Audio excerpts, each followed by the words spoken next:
Late at night, in a quiet mansion, a wealthy but lonely businessman stood silently before the portrait of his younger brother who had gone missing at just 4 years old. For 30 years, he had hired countless detectives, but every lead vanished into nothing. Just as hope was fading, a new housekeeper, an older black woman with a trembling voice, stepped into the room and said, "I know him."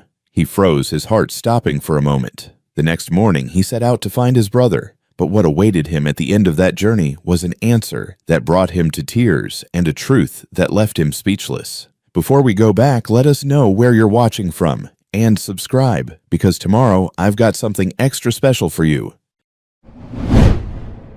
The grandfather clock in the hallway struck 11. Each chime echoed through the empty corridors of the Cole estate like a heartbeat in a chest cavity. Darius Cole stood alone in his study, a tumbler of scotch untouched on the mahogany desk beside him. The fireplace crackled softly, casting restless shadows across the Persian rug. He was 45 years old, worth more money than 3 generations could spend, and tonight, like most nights, he felt hollow. His eyes drifted to the portrait on the wall. The boy in the painting couldn't have been older than 4. Blonde hair caught the light in golden waves. Blue eyes stared out from the canvas with that particular brand of innocence that only children possess, the kind that believes the world is safe, that big brothers keep their promises. Darius's throat tightened. He'd commissioned this portrait 15 years ago from a forensic artist based on photographs and his own fading memories. What would Leo look like now, 34 years old? A man?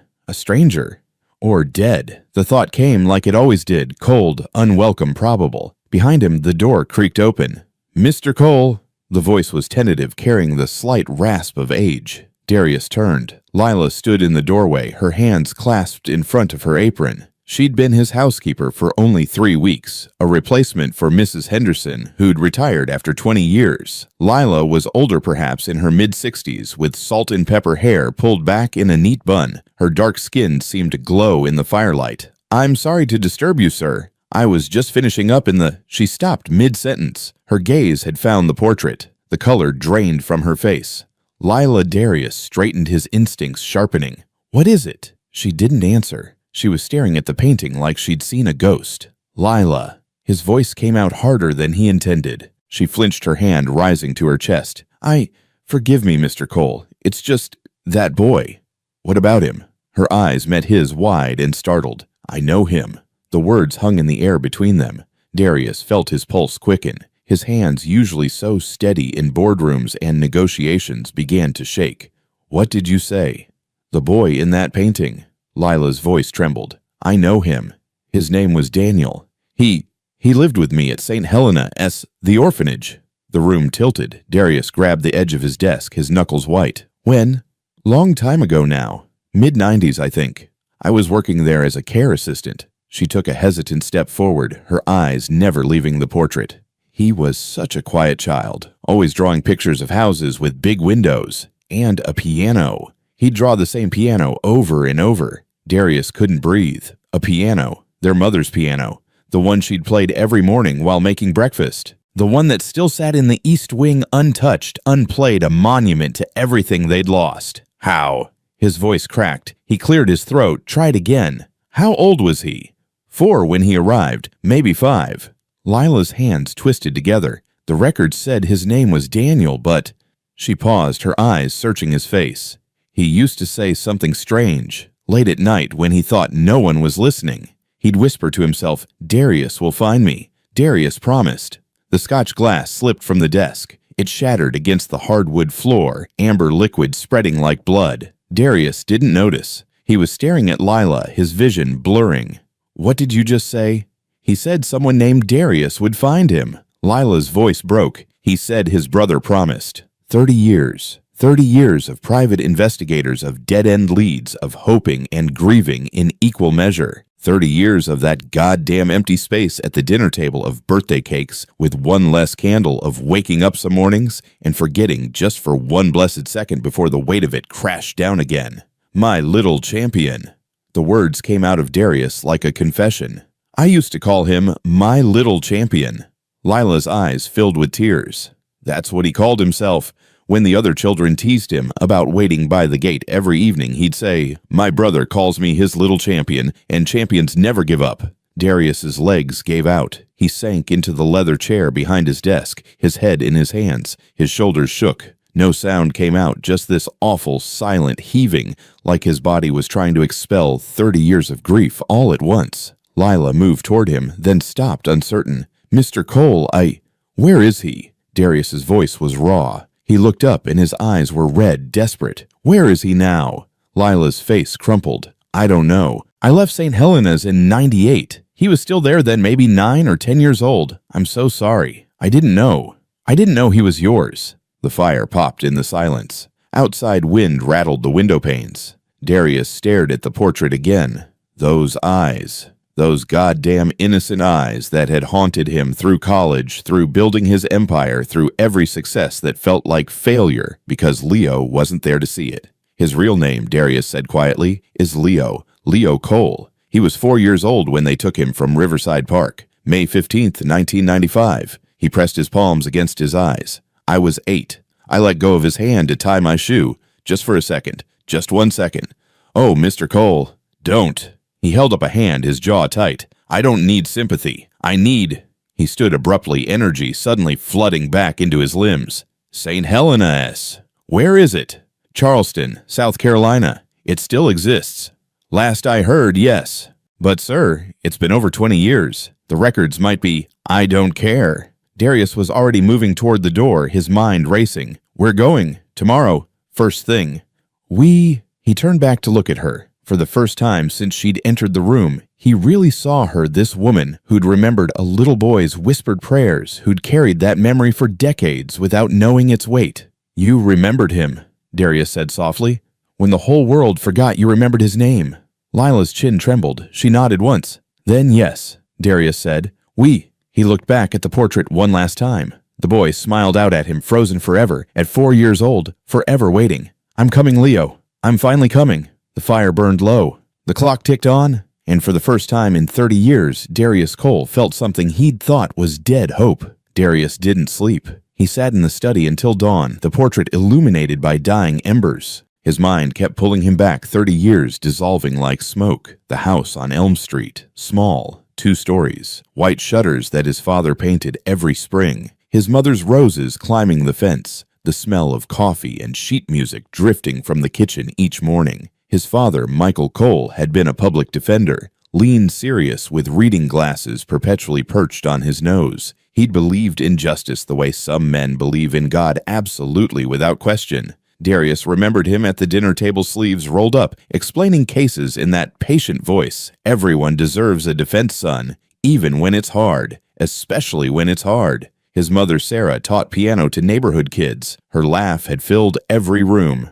She'd had this way of tilting her head when she listened, like your words were the most important thing in the world. Saturday mornings she'd make pancakes and play Chopin, and the whole house would smell like butter and sound like beauty. Leo had been the surprise. The miracle baby their mother called him. 10 years younger than Darius, gap-toothed, always sticky with something always underfoot. Darius had pretended to be annoyed, but late at night when Leo had nightmares, it was Darius he called for. And Darius would climb into his little brother's bed, make up stories about brave knights and dragons, whisper, "I've got you, champ. I'll always have you. Liar."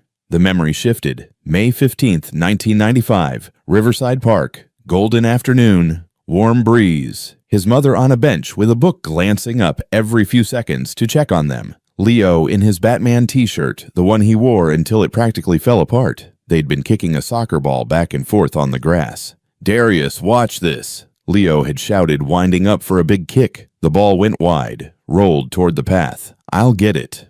Leo sprinted after it, his small legs pumping. Darius bent down. His shoelace had come undone. "Just tie it quick. He's right there. Just 1 second." He tugged the lace tight. Looked up. Leo was gone. The ball sat alone on the path, slowly rolling to a stop. "Leo." Darius stood scanning the playground. "Leo." Nothing. The world got very quiet. Too quiet, like someone had turned down the volume on everything. "Leo." He ran toward the path, past the swings, past the fountain, his heart hammering against his ribs. Other parents were starting to look. His mother's book hit the ground. "Darius, where's your brother?" Her voice, That sound. It would live in his nightmares forever, the exact moment she understood. She was running now, screaming Leo's name, her face white, her hands shaking as she grabbed strangers, begging, "Did you see a little boy, blonde hair, Batman shirt? Did you see him?" Police sirens, flashing lights, officers spreading out across the park. His father arrived still wearing his courthouse tie, and Darius watched something break inside him. Watched his father, the man who believed in justice, realize that belief was not enough. They found Leo's shoe near the parking lot, just one small sneaker lying on its side in the gravel. Darius had picked it up, held it against his chest, and his father had pulled him close, said, "This isn't your fault, son. Do you hear me? This is not your fault." But 8-year-old Darius had made a promise into that shoe, silent and absolute. "I will find you, no matter how long it takes. I will find you." The piano had gone silent after that. His mother tried to play once, maybe a week later, sat down at the bench, placed her hands on the keys. They hovered there, trembling for a long moment. Then she closed the fallboard and never opened it again. They'd moved within a year. Different house, different city. Like they could pack up their grief and leave it behind in the walls of Elm Street. It didn't work. His father threw himself into work, taking cases from dawn until midnight. His mother started volunteer teaching, but never at home, never at the piano. They spoke to each other like polite strangers. Like if they acknowledged the hole in the center of their family, they'd both fall in. They died within 6 months of each other when Darius was in college. His father from a heart attack at his desk. His mother in her sleep, the doctor said, though Darius knew better. She'd died of a broken heart. And he'd been alone.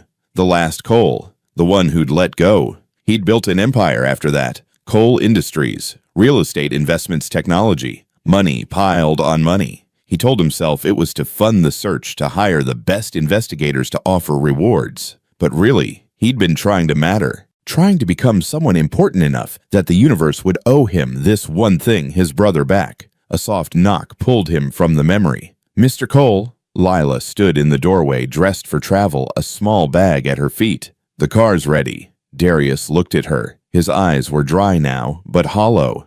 "Do you remember anything else?" Anything he said, did? Lila stepped into the room. He drew. All the time. Especially that house with the piano. And she hesitated. What?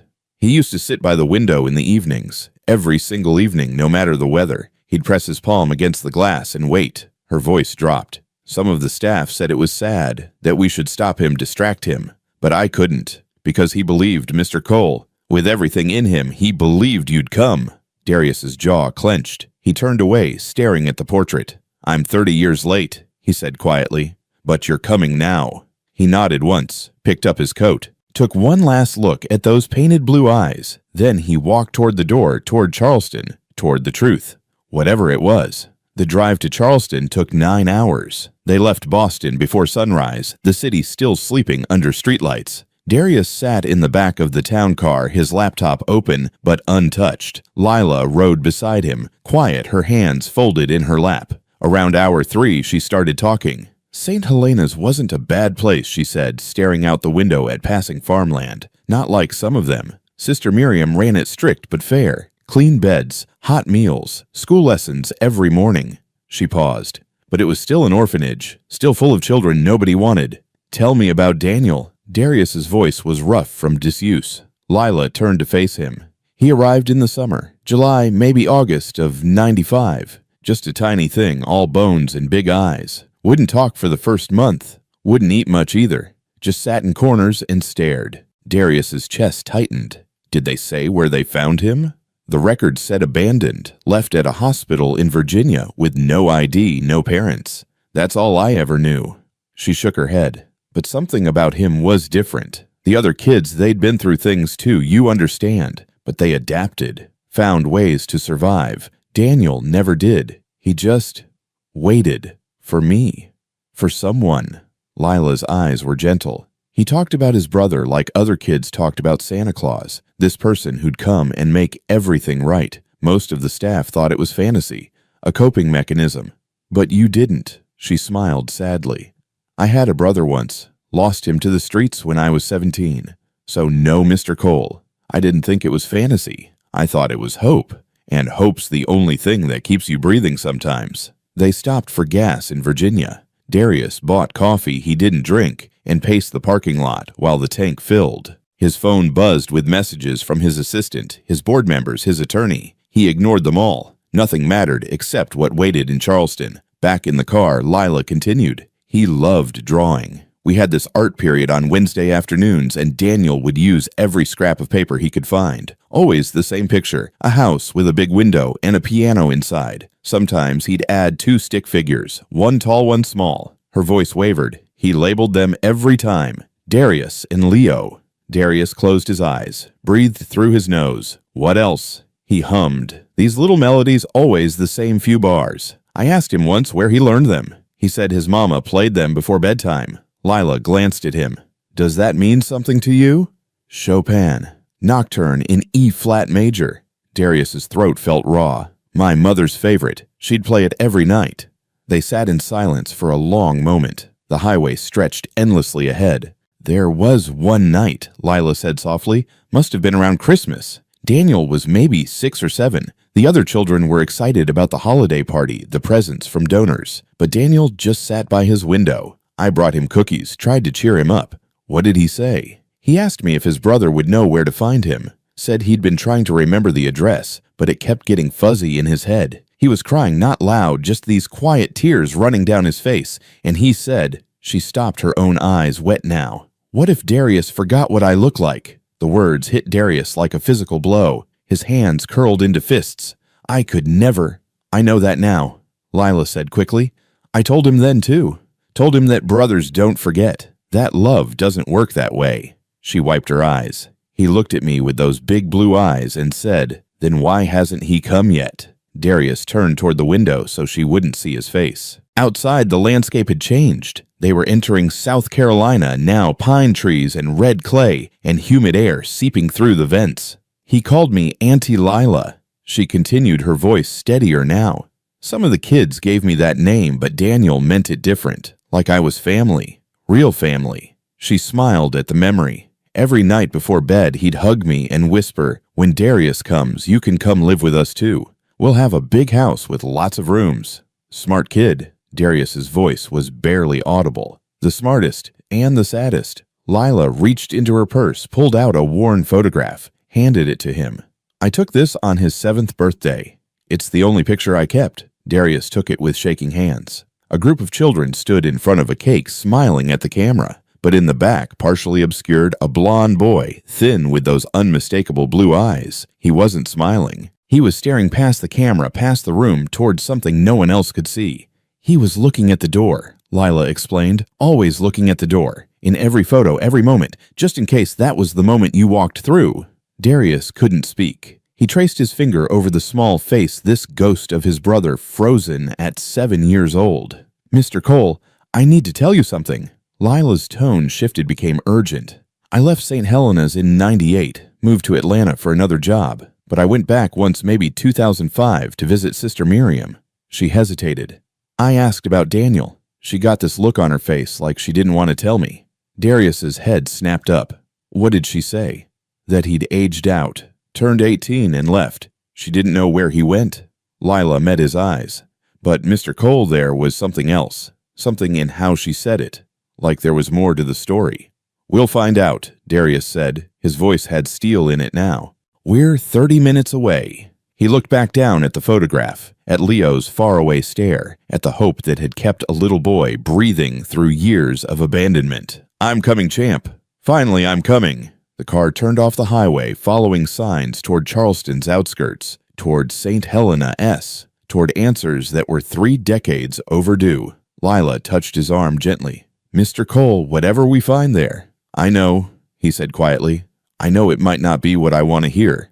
But you need to hear it anyway. Yes. He handed back the photograph, but his eyes stayed on it until she tucked it away. Because he waited for me. The least I can do is find out what happened to him. The pine trees thickened, the road narrowed, and somewhere ahead, behind gates and walls and time, St. Helena's waited with its secrets. St. Helena's sat at the end of a gravel road, hidden behind oak trees draped in Spanish moss. The building was old brick, 3 stories, with ivy crawling up the eastern wall. Paint peeled from the window frames. Several shutters hung crooked. A rusted playground sat empty in the side yard, swings motionless in the humid air. Darius stepped out of the car and stared. This was where Leo had grown up, behind these walls, under this roof, waiting. "It's smaller than I remembered," Lila said quietly beside him. They walked to the front door. Darius raised his hand to knock, then hesitated. His heart was hammering. 30 years had led to this moment, this door, this truth. He knocked. Footsteps inside. Slow shuffling. The door creaked open. A nun stood there, ancient, and bent her habit faded with age. Her eyes were cloudy but sharp. She looked at them without speaking. Sister Miriam, Lila stepped forward. "It's Lila. Lila Washington. I worked here in the 90s. Lila." The old woman's face shifted, softened. "Good Lord, it's been 20 years. "Yes, sister." Lila gestured to Darius. "This is Darius Cole. We're here about a boy who lived here. Daniel. Blonde hair, blue eyes. He would have arrived in summer of 95 inches. Sister Miriam's expression changed instantly. Her hand gripped the doorframe. "Why are you asking about that child?" Darius spoke for the first time. "Because he's my brother." The nun stared at him. Her lips moved silently like she was praying. Then she stepped back, pulled the door wider. "Come in." The interior smelled of old wood and lemon polish. Their footsteps echoed on worn linoleum. Sister Miriam led them down a narrow hallway, lined with photographs of children, decades of orphans smiling for the camera. She stopped at her office, gestured them inside. "Sit." They sat. Darius perched on the edge of a wooden chair, every muscle tense. Lila folded her hands in her lap. Sister Miriam lowered herself behind the desk with a wince. "Your brother," she said to Darius. His real name was Leo. Leo Michael Cole. Born February 8th, 1991. Taken from Riverside Park in Boston on May 15th, 1995. Darius pulled out his phone, showed her a photo of the portrait. "This is him." The nun's hand trembled as she took the phone. She stared at the screen for a long moment. "Dear God, all these years." "You knew." Darius's voice cracked. "You knew he'd been kidnapped." "We suspected something." Sister Miriam handed back the phone. The records that came with him were wrong, clearly falsified, but we had no proof, no way to verify. And he was so young, so traumatized. We couldn't get coherent information from him for months. But he talked about me. Darius leaned forward. He said his brother's name. Darius. He said I'd come for him. He did. The nun's eyes filled. Every single day for years. We thought it was fantasy, a way of coping with abandonment. So many children here create stories to survive. She paused. We failed him. I failed him. Where is he? Darius's hands gripped the armrests. Is he alive? I don't know. He aged out in 2009, 18 years old. He left and never came back. We tried to track him, send his records to social services, but he vanished. She stood slowly moved to a filing cabinet in the corner. But there's something you need to see. She pulled out a thin folder. Dust puffed into the air. Daniel's file. Or Leo's file, I suppose. She placed it on the desk between them. Look at it. Darius opened it with shaking hands. The first page, a black and white photo of a small boy with blonde hair and hollow eyes. Name listed as Daniel Clark. No birth certificate. No social security number. Just abandoned Virginia General Hospital, July 1995. He flipped through. Medical records, behavioral notes, school reports showing a quiet, withdrawn child who drew obsessively. Then near the back, a plastic sleeve containing yellowed paper. Darius pulled it out carefully. It was a child's drawing. Crayon on construction paper, the edges frayed with age. Two stick figures stood in front of a rectangular shape with black and white keys. One figure tall, one small. Both were holding hands. Above them in shaky child handwriting, me and Darius. Below in darker pencil, added later the letters more controlled. My name is Leo Cole. One day my brother will find me. The paper slipped from Darius's hands. He stood abruptly, the chair scraping back. Turned away. His shoulders shook.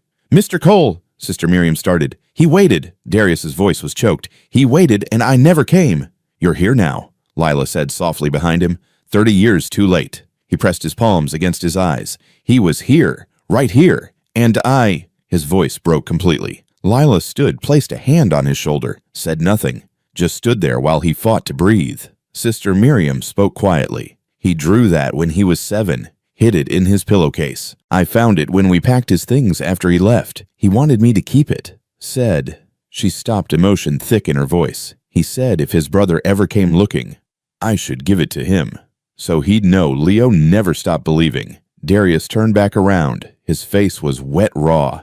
Tell me everything. Every detail you remember. The nun nodded, sat back down slowly. He was the saddest child I've ever known. And I've known many sad children, Mr. Cole. But Leo, he carried it differently. Like he was waiting for his real life to start. She folded her hands. He sat by the front gate every evening, rain or shine. The other children played, laughed, fought. Leo just sat there watching the road. Did he have friends? Darius asked. A few. But he kept everyone at a distance, like he didn't want to get too comfortable, like this wasn't his real home. She gestured to the window. There's a wall by the old chapel. He used to go there when he was upset, write things on it. After he left, I went to look. Darius straightened. What did it say? Sister Miriam's face crumpled. Come, I'll show you. They followed her out of the office, through another hallway, out a side door. The humid air wrapped around them like a blanket. They walked past the empty playground toward a small stone chapel with a crumbling facade. Behind it, a brick wall, covered in ivy and moss. Sister Miriam pulled back the vines on the far left side, there carved into the brick with something sharp, a nail, maybe a rock. I came back, but no one was waiting. Below it, a date, June 2012. Darius's knees buckled. He caught himself against the wall, his fingers tracing the crude letters. He came back, he whispered. He was 21. He came back looking. For you, Sister Miriam finished. I wasn't here that day. I was at a conference in Columbia. When I returned, one of the younger sisters told me someone had been asking for records, for information about a boy named Leo Cole, but we'd already purged most files from that era. There was nothing left to give him. Darius pressed his forehead against the wall. His shoulders heaved with silent sobs. Lila stood beside him, tears streaming down her face. He didn't give up, Sister Miriam said, even after everything. He came looking for his way home. Darius pulled back his face, twisted with anguish, and found nothing. No family, no records, no proof he'd ever existed. He looked at the nun. Where would he go if you were him? Where would you go? Sister Miriam was quiet for a long moment. If it were me, I'd go looking for something I could control, something I could create with my own hands. Leo loved art. It was the only time he seemed at peace, when he was drawing. An artist, Darius said. Maybe. Or maybe someone who still draws houses and pianos and brothers who don't exist anymore. She looked at him sadly. Mr. Cole, I'm sorry. I should have done more. Should have pushed harder to find out who he really was. You gave him shelter. Darius's voice was hoarse. You kept him alive. That's more than I did. He turned back to the wall. Read the words again. Memorize them. I came back, but no one was waiting. I'm waiting now, Leo. He whispered to the brick. I'm here now. Lila touched his arm. Mr. Cole, we should go inside. Make copies of his file. See if there's anything else. Wait. Darius pointed to something carved below the main message. Smaller, almost hidden in the moss. He scraped away the growth with his fingers. Another line. Silver Ridge, where forgotten things go to be remembered. He looked at Sister Miriam. What's Silver Ridge? She frowned, thinking. It's a town. Small. About 2 hours west of here. Artist community, I think. Why would he? She stopped. Her eyes widened. There was an art program years ago. Some benefactor sponsored talented children from orphanages to attend summer workshops. Leo went once, maybe when he was 16. Darius was already moving back toward the chapel, toward the car, toward the next step. Silver Ridge, he repeated. Lila hurried after him. Mr. Cole, it's been over 10 years since he carved that. He might not. He might. Darius spun around, and there was something fierce in his eyes now. Not just grief, determination. He came back looking for me once. I'm not going to stop until I know what happened to him. He looked at the drawing, still clutched in his hand. The 2 stick figures, the piano, the promise written in a child's shaky hand. Hold on, Leo, he said quietly. I'm coming. They didn't leave immediately. Darius stood frozen in front of that wall, staring at his brother's carved despair. The words seemed to pulse in the fading afternoon light. I came back, but no one was waiting. Mr. Cole. Sister Miriam's voice was gentle. There's one more place. Before you go. He turned his face hollow. Where? His room. We haven't used the 3rd floor in years, funding cuts, but his dormitory is still there, exactly as it was. Darius followed without speaking. They climbed narrow stairs, the wood groaning under their weight. The 3rd floor was dim, musty. Dust hung thick in the air. Sister Miriam led them down a hallway lined with closed doors. She stopped at the last one, room 7. He shared this with 3 other boys initially, but toward the end, before he aged out, we had fewer children. He was alone up here for the last 2 years. She pushed open the door. 4 metal bed frames, thin mattresses stripped bare, a single window overlooking the back grounds. Walls painted institutional beige, now water-stained and peeling. Darius stepped inside. The air felt heavy, like grief had soaked into the walls and never left. He moved to the window, the same window Leo had sat beside, watching, waiting. The view showed the front gate, the gravel road leading away. From here you could see every car that approached, every person who might be coming for you. He sat right there, Lila whispered. Every evening, I'd come up to tell him dinner was ready, and he'd say, "Just 5 more minutes, Auntie Lila, just in case." Darius touched the windowsill. His fingers came away dusty. Then he saw it, carved into the wooden frame, small and precise days, since taken 647 days, until Darius below that more tallies, hundreds of them, small scratches in the wood grouped in 5s, years of marking time. He was counting, Darius said, his voice breaking. He was counting every single day. Sister Miriam moved closer. "I never knew this was here." Darius traced the marks with one finger. 3,647 days. He did the math in his head. That would have made Leo 14. Still hoping. Still waiting. The tallies stopped abruptly. No final count. Just emptiness. What happened when he turned 14? Darius asked. Something changed. Sister Miriam thought back. That was 2005. He stopped going to the gate. Stopped talking about his brother. We thought he'd finally accepted. He didn't accept. Darius's jaw clenched. He gave up. There's a difference. He moved away from the window, looking around the bare room. A small alcove near the corner caught his eye. He walked over, more carving in the wall. Deeper this time, angrier. Nobody remembers Leo Cole. Nobody came. I am Daniel now. Daniel forever. Darius's hand pressed flat against the words. He could feel the rage in them, the abandonment, the moment hope had finally died in a 14-year-old boy. "I did this," he said quietly. "I failed him so completely that he erased himself.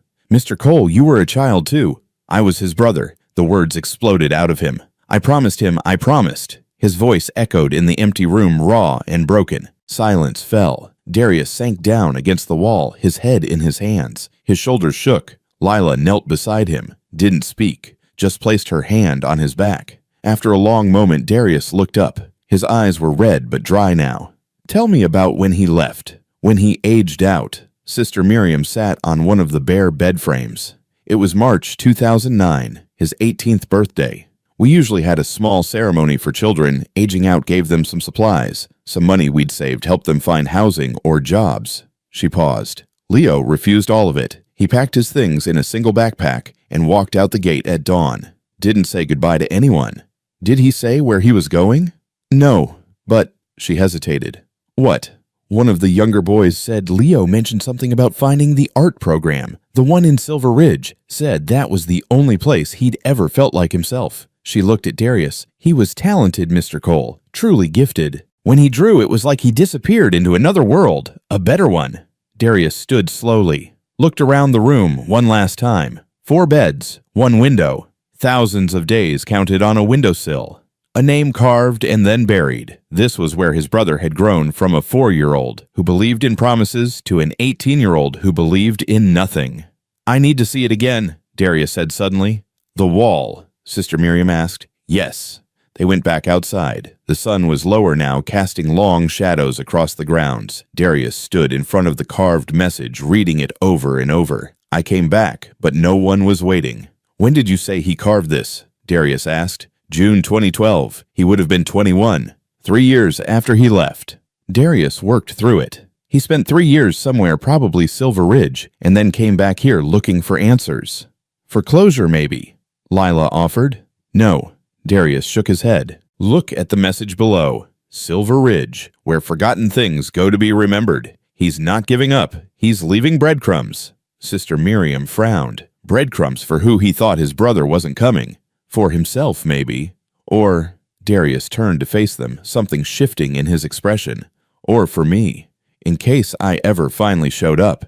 He pulled out his phone, took photos of both messages. Then he carefully photographed the entire wall, making sure every detail was captured. "Mr. Cole," Sister Miriam said softly, "I need to tell you something about that day in 2012. He looked up.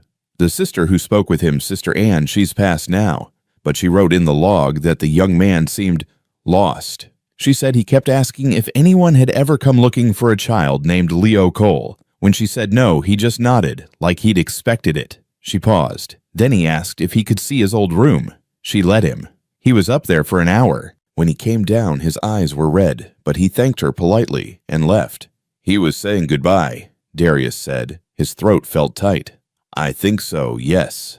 Darius walked back to the wall, placed both palms flat against it, his head bowed. "I'm here, Leo. I know it's 30 years late. I know you think no one's waiting, but I am.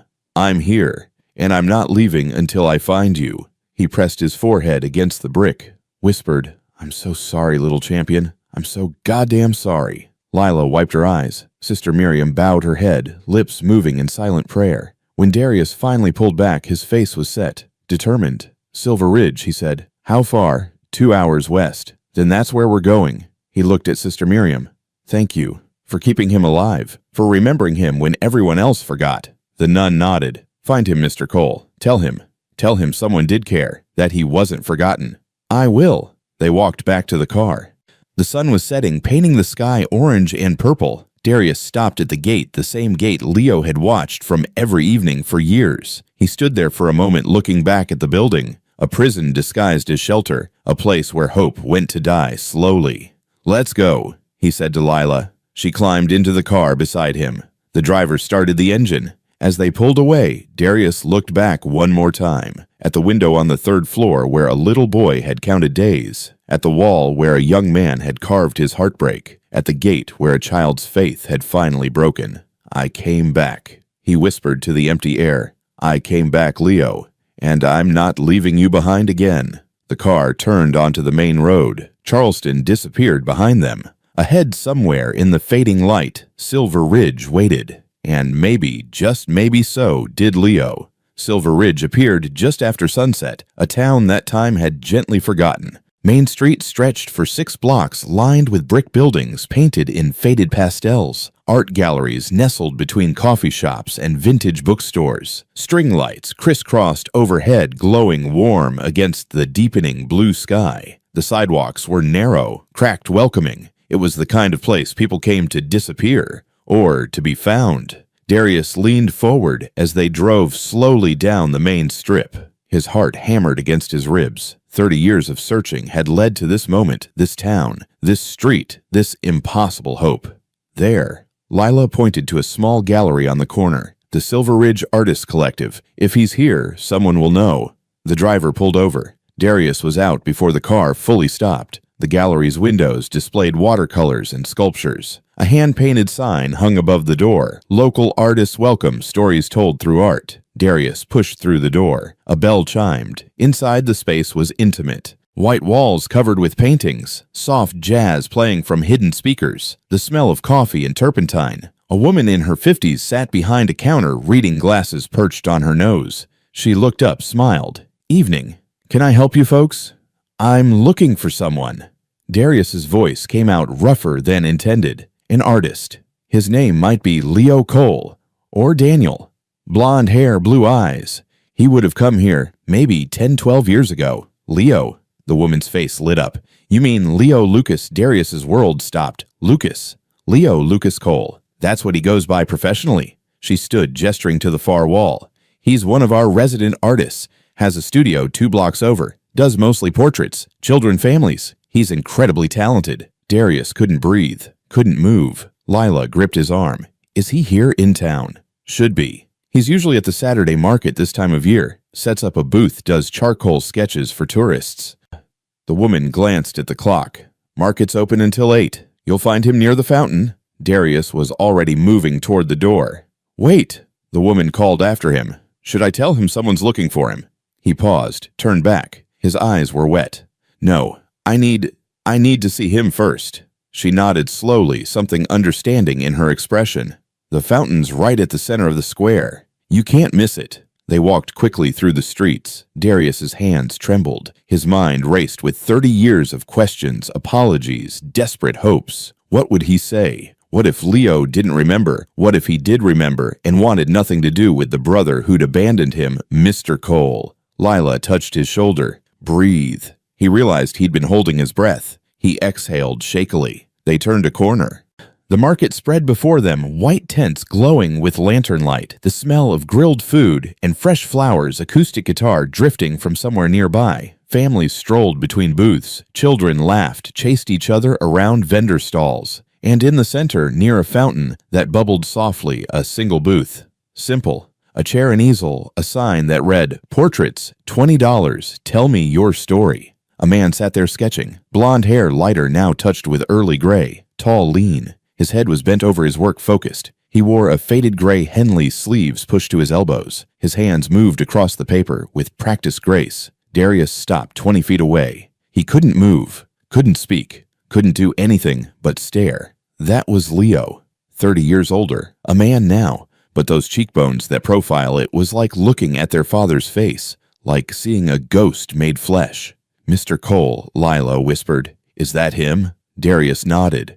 The motion felt mechanical, unreal. Leo finished the sketch, handed it to a young couple who thanked him enthusiastically. Money exchanged hands. The couple walked away, examining their portrait. Leo stretched, rolled his shoulders. Then he looked up. His eyes swept across the market, casual, unfocused, and landed on Darius. Time fractured. Leo's expression didn't change immediately. Just a slight pause, a brief narrowing of his eyes, like he was trying to place a familiar face in an unexpected context. Then recognition, slow, creeping, impossible, dawned. The charcoal pencil slipped from his fingers. Darius took a step forward, then another. His legs felt disconnected from his body. Leo stood slowly. His face had gone pale. His lips parted, but no sound came out. They stopped 6 feet apart. The market noise faded. The music, the laughter, the conversations, all of it became distant, muffled, irrelevant. "Leo," Darius's voice cracked on the name. On 30 years of grief compressed into 2 syllables. Leo's eyes were wide, disbelieving.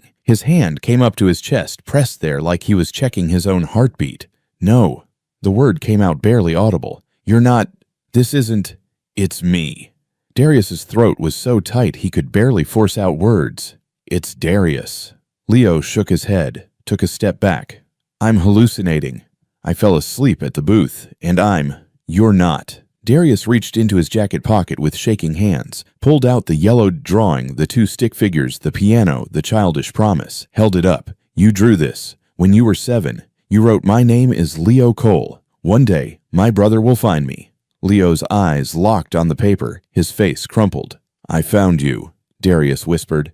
"I'm 30 years late, but I found you." Leo's knees buckled. He caught himself against the booth, one hand gripping the edge of the table. His breath came in short, sharp gasps. You can't be real. You can't." Darius moved closer, slowly, like approaching something fragile that might shatter. "I'm real, Leo. I'm here. I'm so sorry. God, I'm so—" "Don't." Leo held up a hand, stopping him. Tears streamed down his face now. "Don't apologize. Don't you dare apologize, because if you do, I'll—" His voice broke completely. "You'll what?" "I'll believe this is real." Leo's face twisted with pain. "And I can't. I spent my whole life believing you'd come, and when you didn't, I had to stop. I had to let you go, or I'd have died from waiting." He wiped his face roughly. "So don't apologize. Don't make this real." "It is real." Darius closed the distance between them. "Leo, look at me." Leo raised his eyes, blue exactly like their mother's, filled with 3 decades of abandonment and impossible hope warring with each other. "You called me your little champion," Darius said softly. "I taught you how to tie your shoes. We played with that red soccer ball in Riverside Park. Mom made us pancakes shaped like Mickey Mouse. Dad read us Where the Wild Things Are every night. And the last thing I said to you before they took you, was, 'Wait right there, champ. I'll get the ball.'" Leo made a sound, half sob, half gasp. "But you didn't wait," Darius continued, his own tears falling freely now. "Someone took you, and I've been looking ever since. I never stopped, Leo. Not once. I looked in all the wrong places." Leo's hand reached out, trembling, touched Darius's sleeve, like testing if he was solid. Then his fingers gripped tight. Darius. His voice was small, childlike, the voice of the 4-year-old who'd been stolen. Yeah, little champion, it's me. Leo collapsed forward. Darius caught him, wrapped his arms around his brother for the first time in 30 years, held him as Leo's entire body shook with sobs, huge wrenching sounds that came from somewhere deep and ancient. I waited, Leo choked out against Darius's shoulder. I waited so long. I know. God, Leo, I know.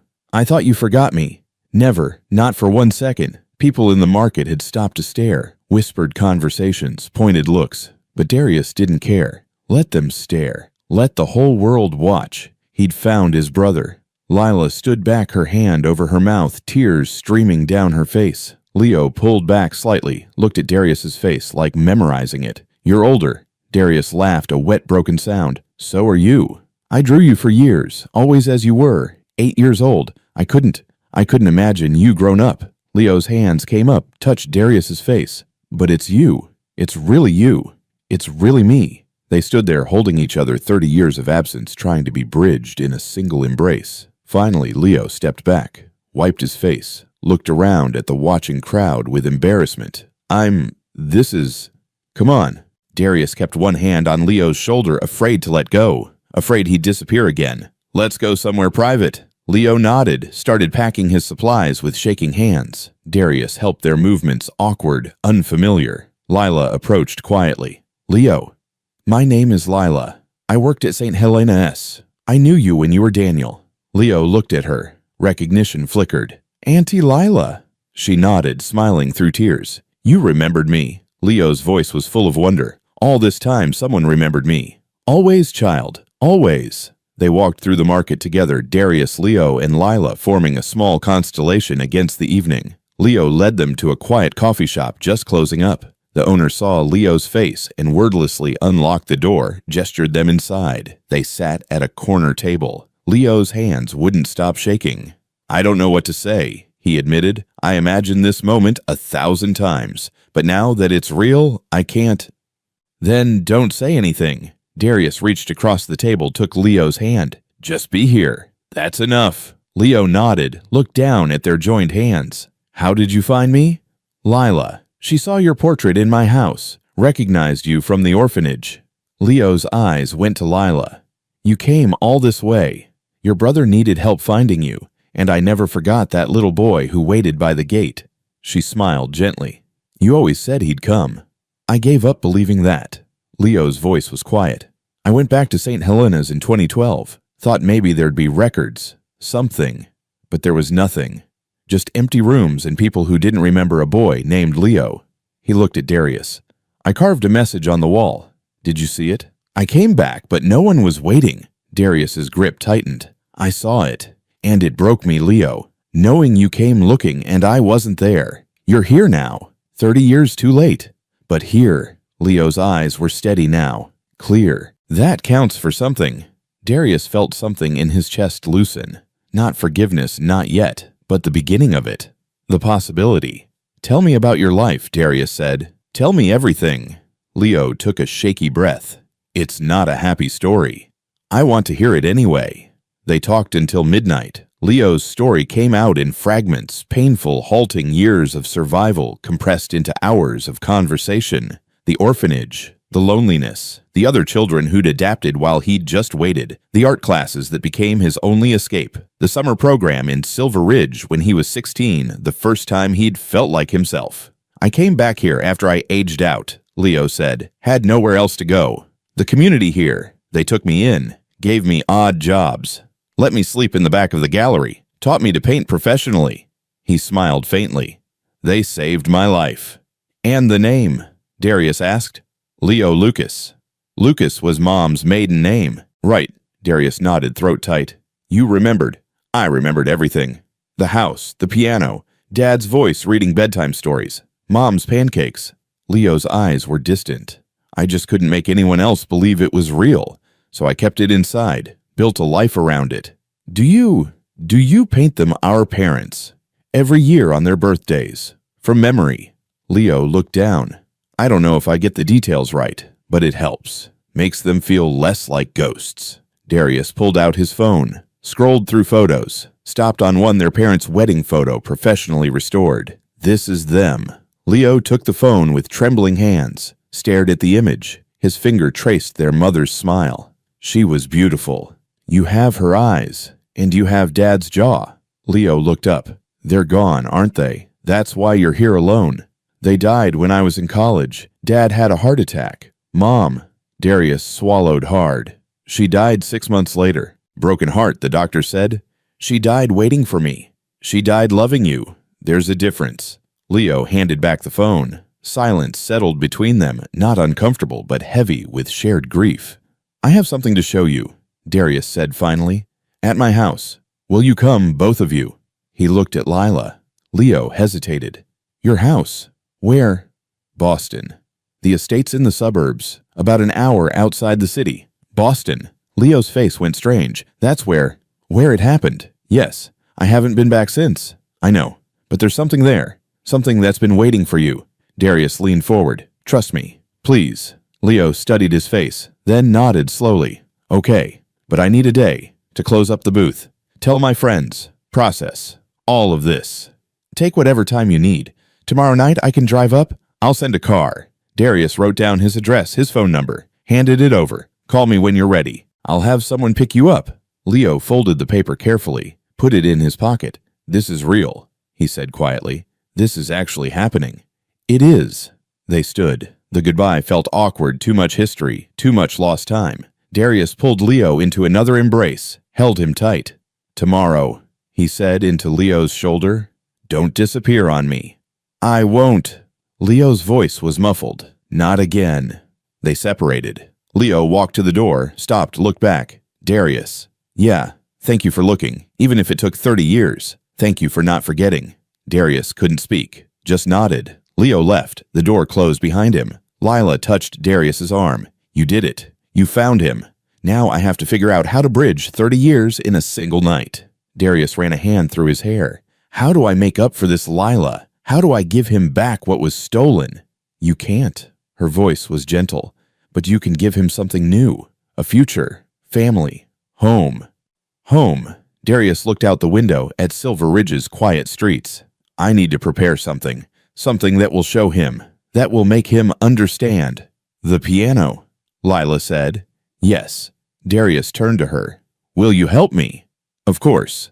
24 hours later, Leo stood in the circular driveway of the Cole estate, staring up at the house.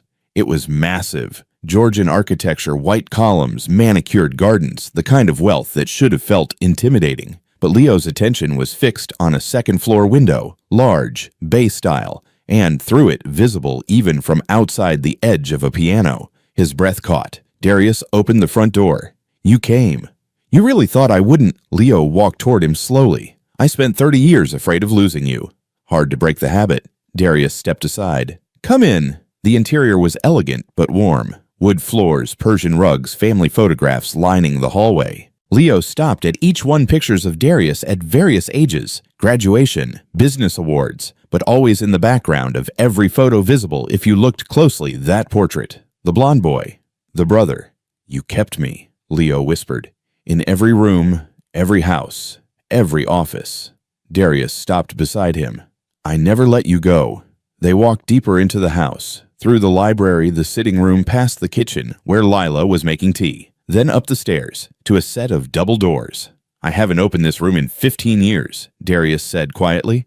I couldn't. It hurt too much. But I kept it exactly as it was. Exactly as she left it. He pushed open the doors. The room was beautiful. High ceilings, the bay window Leo had seen from outside. Afternoon sunlight streaming through lace curtains, and in the center, under a white cloth, the shape of a piano. Leo's hand went to his mouth. Darius walked over, pulled away the cloth. Underneath a Baldwin grand piano. Dark wood ivory keys yellowed with age. Their mother's piano. The same one from the house on Elm Street. Somehow preserved, kept brought here. You saved it, Leo breathed. She left a note, in the bench. After she died, I found it. Darius opened the piano bench, withdrew an envelope. It's addressed to both of us. Leo took it with shaking hands. Opened it. Inside their mother's handwriting. My dearest boys, if you're reading this, it means I'm gone. And I hope I pray that you're reading it together. To Darius, "You carry so much guilt. I see it in your eyes every day. But Leo's disappearance was never your fault. You were a child, a beautiful, loving child who did nothing wrong. Please someday forgive yourself." To Leo, "If somehow, some way you find your way back, know that not a day passed that I didn't think of you, didn't pray for you, didn't love you with every breath. You are not forgotten. You are not lost. You are and always will be my little champion. This piano holds every lullaby I played for you, every lesson, every moment of joy before the world took you from us. Keep it. Play it. Let it remind you that love doesn't disappear. It just waits to be remembered. With all my heart, Mom." Leo's hands trembled so badly the letter fell. Darius caught it, set it aside, then guided Leo to the piano bench. They sat together, side by side. "I can't," Leo said. "I don't know how to play." "Neither do I. Not really." But she wanted us to try. Darius placed his hands on the keys, pressed one note. It rang out slightly out of tune but clear. Leo joined him. His finger found a key. Another note. Together haltingly they began to play. No melody, no structure, just notes finding each other in the silence. And then Leo started humming. The same melody he'd hummed as a child. Chopin's Nocturne. Darius's hands stilled. "You remember. I never forgot." Leo's voice cracked. "She used to play this before bed. Every night. Keep humming. I'll try to follow." Leo hummed. Darius's hands found the keys picking out the melody by memory and instinct. It was clumsy, wrong in places, but it was theirs this moment, this music, this resurrection of something they'd thought was dead. When they finished, they sat in silence. Leo leaned his head against Darius's shoulder. "I'm home," he whispered. "Yes." Darius's arm came around him. "You're home, little champion. Finally." Through the window, the afternoon light turned golden. The piano gleamed, and in that room, 30 years of absence began finally to heal. Leo stayed, not permanently at first, just a few days that stretched into a week, then 2. He kept his apartment in Silver Ridge, his studio, his life. But he'd drive to Boston on weekends, then weekdays. Then he'd wake up in the guest room more often than his own bed. By the 3rd week, Darius stopped calling it the guest room. It was Leo's room. They moved carefully around each other, learning, relearning. 30 years was a chasm you couldn't leap across. You had to build a bridge plank by plank. One morning, Darius found Leo in the kitchen before dawn. He was sitting at the island sketchbook open, drawing in the half-light. "Couldn't sleep?" Darius asked. Leo didn't startle, just nodded. "Still getting used to it. Waking up, and you actually being here." "I'm not going anywhere." "I know. Intellectually, I know that. But my brain keeps waiting for the other shoe to drop." Leo set down his pencil. "I spent so long believing you weren't real. It's hard to flip the switch." Darius moved to the coffee maker, started brewing. "Tell me about the nightmares." Leo's head snapped up. "How did you talk in your sleep? Not words, just sounds. Like you're trapped somewhere." Leo looked down. "I dream about the park sometimes, about watching you walk away. I try to call out, but no sound comes. And then I'm somewhere else, somewhere dark, and I can't remember how to get home." Darius set a mug in front of him, sat down across the table. "I have nightmares too. Have for 30 years. In mine, I find you. But when you turn around, you don't recognize me." They looked at each other. 2 men carrying the same trauma from different angles. "We're a mess," Leo said finally. "Yeah, but we're a mess together." Leo smiled, small but genuine. "I'll take it." The therapist's office was neutral. Beige walls, comfortable chairs, a bookshelf filled with titles about trauma and family dynamics. Dr. Patricia Morrison sat across from them, hands folded, expression open. "Tell me why you're here," she said. Darius glanced at Leo. Leo nodded. "My brother was kidnapped when he was 4. Darius began. "I just found him 30 years later, and we're trying to figure out how to be brothers when we barely know each other anymore." Dr. Morrison looked at Leo. "And how do you feel about that?" Leo was quiet for a moment. "Grateful, angry, confused, relieved, scared." He paused. "All of it at once." "Angry at what?" "Time. The people who took me. Myself for giving up hope. Darius for—" He stopped. "For what?" Darius asked gently.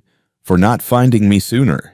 Leo's voice was barely audible. "I know that's not fair. I know you tried. But there's this 8-year-old inside me who's still pissed off that you tied your shoe instead of watching me." The words hung there. Darius swallowed hard. "I understand." Leo looked at him.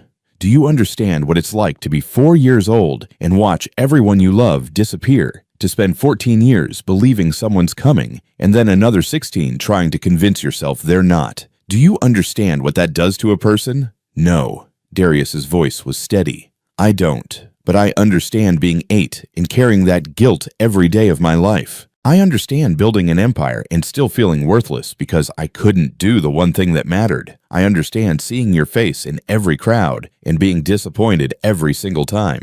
Leo's eyes filled. I don't want to be angry at you. Then be angry. Get it out. Scream at me if you need to. I can take it. I don't want to scream. Leo's face crumpled. I want to be 5 years old again and have you teach me to ride a bike. I want to fight over the TV remote. I want to have memories of growing up together. And I can't have any of that. It's gone. Stolen. And no amount of time together now will give it back. Dr. Morrison spoke softly. You're grieving. Both of you. Not just the years lost, but the relationship that could have been. How do we move past that? Darius asked. You don't move past it. You move through it. And you build something new. Not a replacement for what was lost, a different foundation entirely. They started small. Movie nights. Darius introduced Leo to all the films from the 90s and 2000s he'd missed. Leo fell asleep during half of them, his head lolling onto Darius's shoulder. Darius never woke him, just sat there grateful for the wait. Cooking together. Leo was surprisingly good in the kitchen. He'd learned at a group home, he explained. Cooking duty had been his favorite chore. It was something I could control, he said while chopping vegetables. Everything else in my life was chaos. But if I followed a recipe, it turned out right. Every time. They made their mother's lasagna from a recipe Darius had found in an old cookbook. It didn't taste quite right. Something was missing. But they ate it anyway, toasting with cheap wine and pretending it was perfect. Slowly, stories emerged. Leo talked about the orphanage, the kids who'd been kind, the ones who'd been cruel, the teacher who'd encouraged his art, the nightmare of aging out with nowhere to go. Darius talked about college, building his business, the loneliness of success, the relationships that never quite worked because he couldn't fully be present. I dated someone for 3 years, Darius admitted one night. She left because she said I was emotionally unavailable, that I was always somewhere else, and she was right. I was with you, always with the ghost of you. Leo was quiet. Then I never dated anyone seriously. Couldn't let people get close. What if they left? What if I started to need them, and they disappeared? Better to keep everyone at arm's length. We're both damaged, Darius said. Thoroughly. Leo raised his glass. To being damaged together. They clinked glasses, drank. Outside fall was turning to winter. The trees had shed their leaves. The estate looked stark beautiful, dormant, waiting for spring. One evening, Lila found them in the music room. They were playing the piano, better now, more coordinated. Leo had been taking lessons online. Darius joined when he could. She stood in the doorway watching. These two men who'd been boys when fate tore them apart, now stitching themselves back together note by note. When they finished, she applauded softly. They turned startled. That was beautiful, she said. It was off-key in 3 places, Leo countered, but he was smiling. Beauty isn't about perfection. Lila came into the room. It's about trying, and you two are trying so hard. We're terrified of screwing this up, Darius admitted. You will screw it up. Many times. That's what family does. She sat in the armchair near the window. But you'll also forgive each other and try again. That's what family does too. Leo looked at Darius. Is that what we are, family? We always were. We just lost our way for a while. 30 years is a long while. Then we have a lot of catching up to do. Darius stood. Come on, I want to show you something. He led Leo to his study. Opened a closet. Inside boxes. Dozens of them. What is all this? Leo asked. Every lead, every false hope, every investigator's report. Darius pulled one down. Opened it. Inside newspaper clippings, photographs, police reports. 30 years of searching. Leo picked up a folder. Read the label, possible sighting, Denver 2003. He opened it. A blurry photo of a teenage boy with blonde hair. Not Leo. Just someone who looked close enough to break Darius's heart. You really never stopped, Leo said quietly. I couldn't. You were out there somewhere. I had to believe I'd find you. Leo set down the folder, looked at his brother. I forgive you for not finding me sooner, for tying your shoe, for whatever guilt you've been carrying. I forgive you, Darius. Darius's breath left in a rush. He hadn't realized how much he needed to hear those words, how much weight they'd lift. Thank you, he whispered. Leo moved forward, hugged him tight. We're going to be okay. It's going to take time, but we're going to be okay. Darius held his brother, and for the first time in 30 years, he believed it. It was Lila who brought the information. She'd been doing her own research quietly in the background, trying to piece together how Daniel had ended up at St. Helena S., trying to find answers for the brothers who deserved them. She found them in a series of old news articles and court records. One evening, she knocked on Darius's study door. Her face was grave. Mr. Cole, I need to speak with you. Privately. Leo was in the music room. Darius closed the study door behind Lila. What is it? She handed him a folder. I found her. The woman who took Leo. Darius's blood turned cold. He opened the folder. Inside, a woman's photograph. Teresa Vaughn. Mid-40s in the photo, dark hair, sharp features. Below it, a criminal record, suspected child trafficking, multiple aliases, charges filed and dropped for lack of evidence, and a current address, Norfolk, Virginia. She's alive, Darius said flatly. She's alive, and she's... Lila hesitated. She's very ill, Mr. Cole. Terminal cancer, living in a hospice facility. Darius stared at the address, felt rage building in his chest, hot, vicious 30 years worth. This woman had stolen his brother, had destroyed their family, had caused his parents' deaths, Leo's trauma, decades of suffering. And she was dying in peace, in comfort, without ever paying for what she'd done. Does Leo know? His voice was dangerous. No, I wanted to tell you first. Good. Don't tell him. Not yet. Darius stood. I need to see her. Mr. Cole. I need to look her in the eye. I need her to know what she did. Lila watched him carefully. And then what? I don't know. His hands clenched into fists. But I need to go. Now. Tonight. Let me come with you. No. This is something I have to do alone. The hospice facility was small, quiet, respectful. Darius walked through sterile hallways, following a nurse to room 14. His heart hammered. His hands shook with suppressed fury. She doesn't get many visitors, the nurse said. I think she'll appreciate the company. Appreciate. The word was obscene. The nurse knocked gently, opened the door. Teresa, you have a visitor. Darius stepped inside. The woman in the bed was skeletal, skin yellowed with jaundice, oxygen tubes running to her nose. Her hair was gone, just wisps of gray remaining. She looked ancient, though the record said she was only 63. She turned her head slowly, her eyes still sharp despite the ravaged body focused on him. Do I know you? Her voice was a rasp. No. Darius moved closer, sat in the chair beside her bed. But I know you. You're Teresa Vaughn. Something flickered in her expression. Fear, maybe. Or resignation. That name doesn't mean anything to me. Yes, it does. He pulled out his phone, showed her a photo young Leo from the age-progressed portrait. You took this boy, May 15th, 1995, Riverside Park in Boston. He was 4 years old. His name was Leo Cole. She stared at the photo. Her breath rattled. She swallowed. I don't remember. You're lying. You trafficked children, sold them, destroyed families. And this boy, his voice broke. This boy was my brother. Teresa's eyes closed. A tear slipped down her papery cheek. I'm dying, she whispered. Can't you let me die in peace? Peace. Darius leaned forward. You think you deserve peace after what you did, after the lives you ruined. I was sick, addicted. I did terrible things for money. Her eyes opened. But I've paid. Look at me. I'm alone, dying in pain. Everyone I ever cared about is gone. I've paid. Not enough. You'll never pay enough. They sat in silence. Teresa's breathing labored. The machines beeped steadily. Darius had imagined this moment so many times. In his mind, he'd seen himself screaming, demanding justice, maybe even violence, something physical to match the enormity of what she'd stolen. But looking at her now, this broken, dying woman, he felt nothing. No satisfaction, no closure, just emptiness. Where did you take him? He asked quietly. After you took him from the park, where did he go?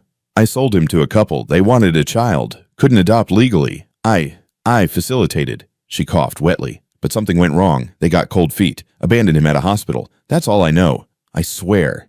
You swear. Darius laughed bitterly. Your word means nothing.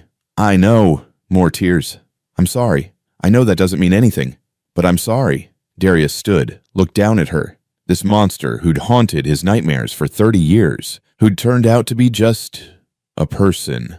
Weak, broken, pathetic. I came here to hurt you, he said, to make you feel even a fraction of what you made us feel. But there's nothing I can do to you that's worse than what you've already done to yourself. He turned toward the door. Wait, Teresa gasped. Please, is the boy okay? Did he have a life? Darius paused, looked back. He survived, despite you. He made a life, found beauty in a world that tried to destroy him, and he's home now, with me, where he always should have been. Fresh tears streamed down Teresa's face. Thank you for telling me. Thank you. Darius left without responding. He walked through the hallways, out into the parking lot, stood beside his car in the cold night air, and realized he didn't feel better. Revenge was supposed to feel satisfying, cathartic, but it just felt hollow. He drove back to Boston in silence, arrived home near midnight. Leo was waiting up, sitting on the stairs. Lila told me where you went. Darius stopped. I didn't want you to know. Why? Because you thought I'd want to see her, face her. Yes. Leo shook his head. I don't want revenge, Darius. I never did. What happened to me was terrible, but going after the person who did it won't give me back the years I lost. It'll just take more years away. Darius sank down beside him on the stairs. She's dying. Cancer. She's alone and in pain and dying. Good. Leo's voice was flat. Not because I want her to suffer, but because it means I don't have to waste energy hating her. Life already punished her. I can just let it go. How are you so wise? I'm not wise. I'm just tired. Tired of being angry. Tired of hurting. Leo leaned against him.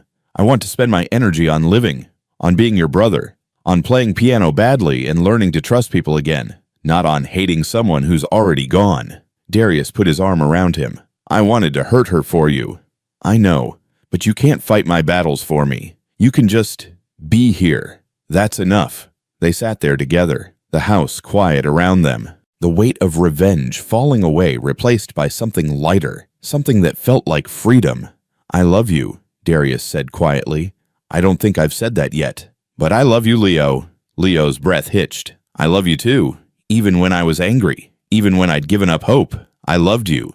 Then let's focus on that. Not on the past, not on who hurt us, just on moving forward. Together, always. 6 months later, Darius stood at a podium in a hotel ballroom. 200 faces looked back at him. Donors pressed families of missing children. The event had taken months to plan, but tonight it was real. Behind him, a banner, the Lila Foundation, bringing families home. He took a breath, began. 30 years ago, my brother was taken from me. I was 8 years old. He was 4. And in that moment, our family was broken in a way we thought could never be fixed. He glanced to his left. Leo sat in the front row, Lila beside him. Both watched him with steady, supportive eyes. I spent 3 decades searching, hiring investigators, following dead ends, believing that if I looked hard enough, was successful enough, was worthy enough, I'd find him. He paused. But I was looking in the wrong places, because the truth is, children who are taken don't just vanish. They're lost in systems, in bureaucracy, in places where no one's looking for them because everyone assumes someone else is. He gestured to the screen behind him. Leo's drawing appeared the 2 stick figures, the piano, the childish promise. This is what my brother drew when he was 7 years old, sitting in an orphanage hundreds of miles from home, waiting for me to find him. And I didn't, not for another 28 years. A murmur through the crowd, tissues emerging. But someone did remember him. Lila Washington, who worked at that orphanage, remembered a little boy who waited by the gate, who believed his brother would come. And because she remembered, because she cared enough to speak up, I found him. He looked at Lila. She wiped her eyes. The Lila Foundation is built on that principle that every child deserves someone who remembers, someone who cares, someone who won't stop looking. He outlined the foundation's mission: free investigation services for families, DNA databases, collaboration with law enforcement, support for aged-out foster children trying to find their families. We can't give back the years that were stolen, but we can make sure fewer families have to wait as long as we did. He stepped back from the podium. I'd like to introduce you to someone. My brother, Leo Lucas Cole.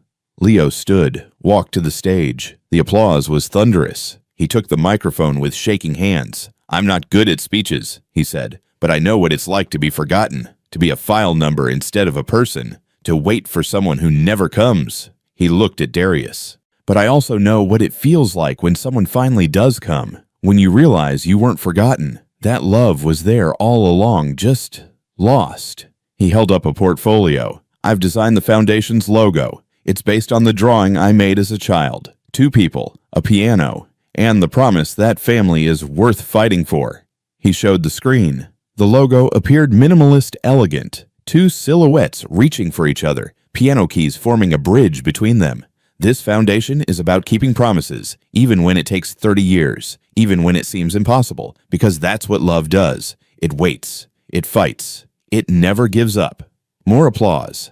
Leo stepped back, and Darius embraced him. They stood together as photographers captured the moment. The Cole brothers, reunited, building something meaningful from their pain. That night, back at the estate, they sat at the piano. The party had been exhausting, emotional, but successful.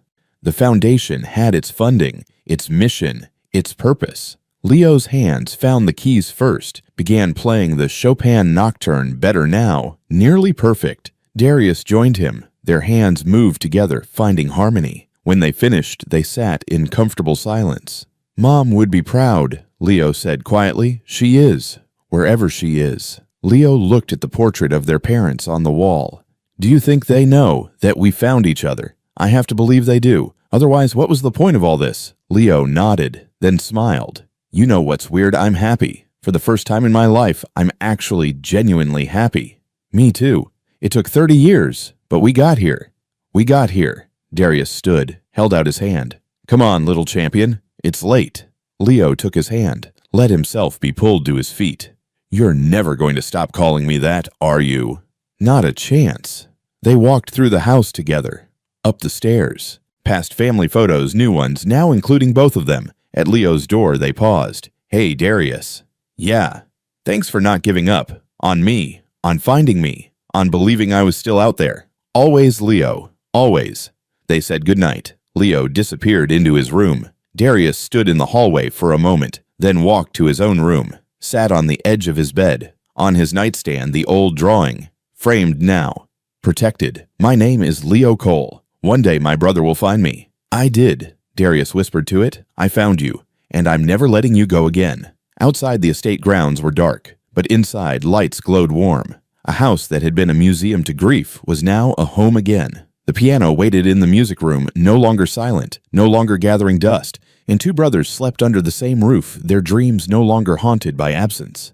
Love had waited. Love had found its way home. And the music, their mother's music, their family's music, the music of brotherhood restored, played on. It would never end. Not now. Not ever. Join us to share meaningful stories by hitting the like and subscribe buttons. Don't forget to turn on the notification bell to start your day with profound lessons and heartfelt empathy.